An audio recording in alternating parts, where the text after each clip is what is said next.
Salut à tous, aujourd'hui je vous retrouve pour un point lecture et ce point lecture est plutôt positif et vous allez comprendre pourquoi. Le premier livre que j'ai à vous présenter, il s'agit du 4e tome de la saga Divergente écrit par Véronica Rose, publié chez les éditions Nathan. Je vous mets la photo de la couverture dès maintenant car je l'ai lu sur ma liseuse. Qu'est-ce que je vais bien pouvoir vous raconter sur ce livre ? Donc je vais pas vous raconter ce qui se passe parce que bah voilà, hein, y en a peut-être qui n'ont pas lu le tome 3, ni le 2, ni le 1, enfin bon.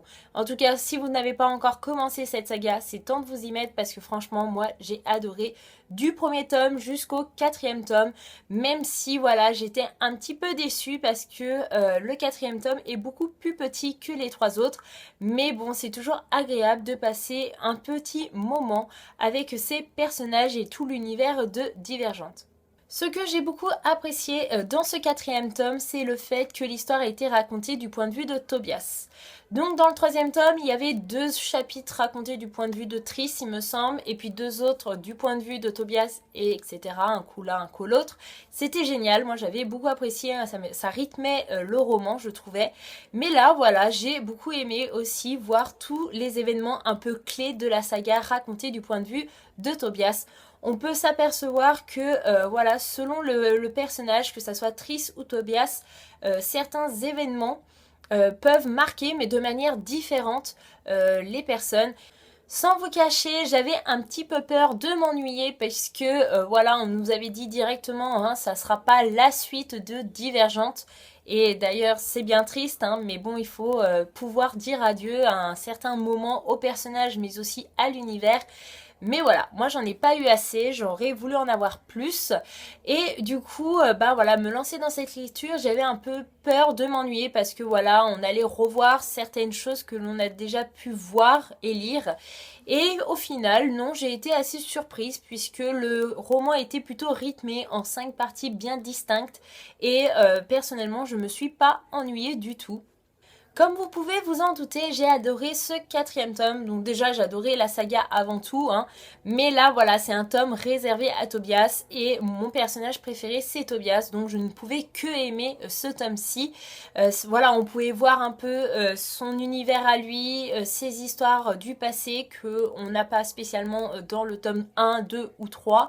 Et c'était vraiment agréable.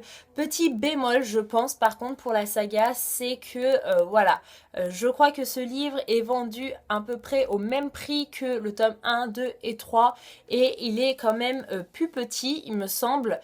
Donc c'est un petit peu dommage, mais ça mérite d'être lu. Si vous n'avez pas encore commencé la saga Divergente, faites-le parce que ouais, les films c'est génial, mais le fait de les découvrir à travers les livres, ces personnages sont super attachants et voilà, c'est dur de passer à autre chose et de se dire que voilà, ça y est, c'est fini, on n'aura plus rien concernant cette saga. Et comme vous pouvez vous en douter, je lui ai mis un 20 sur 20. Ensuite, j'ai continué ma lecture avec Avant le labyrinthe, l'ordre de tuer, écrit par James Dashner, qui est le 4e tome de la saga de l'épreuve, publié chez Pocket Jeunesse et que je vous mets en photo dès maintenant car je l'ai lu également sur ma liseuse.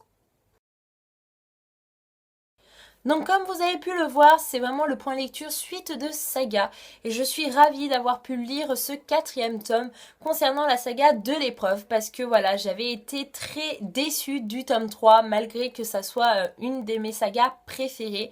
Mais tout au long des 3 tomes, on se dit bah super, ouais, c'est génial et tout, mais on veut des réponses. Et moi je m'attendais à un tome 3 mais révolutionnaire où on allait apprendre plein de choses, etc.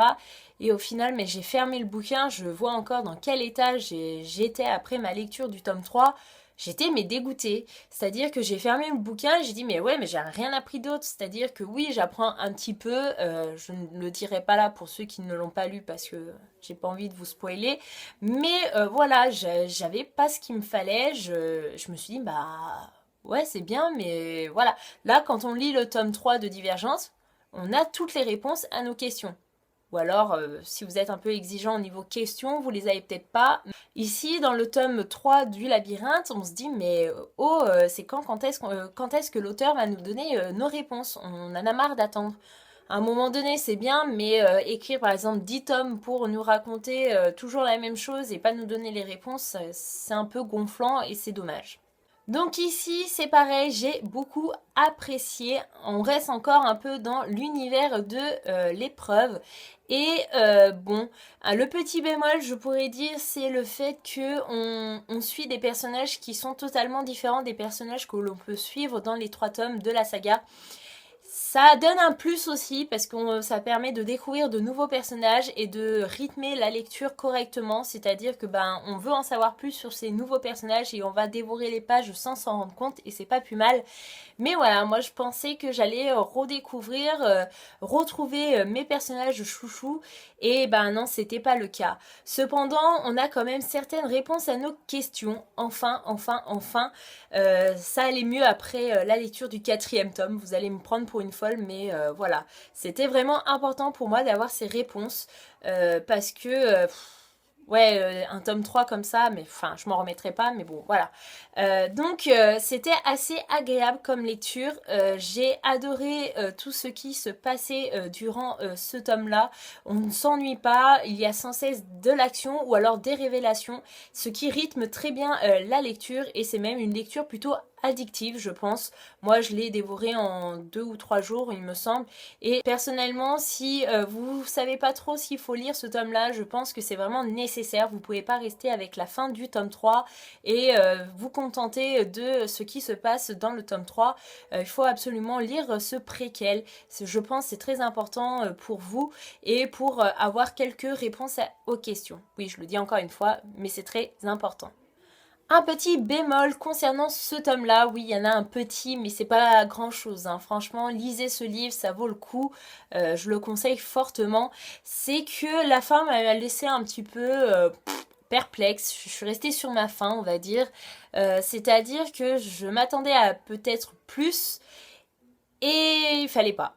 C'est-à-dire que bon, j'ai été un petit peu déçue, mais j'ai été réconfortée par une de mes abonnées qui me suit sur ma page Facebook. Justine, si tu passes par ici, un petit coucou à toi. Et donc cette jeune fille m'a donné une information mais capitale pour moi, c'est-à-dire qu'il va avoir un deuxième préquel, donc ça va être la suite de ce préquel qui va sortir dans l'année 2016, il me semble, si je ne dis pas de bêtises.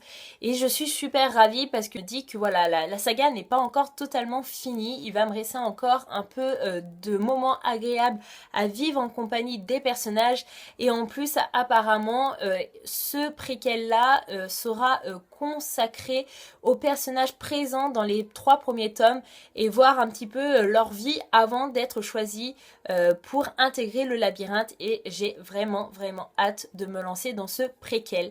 Mais comment vous dire que j'ai encore presque 1 an à attendre et ça va être très compliqué.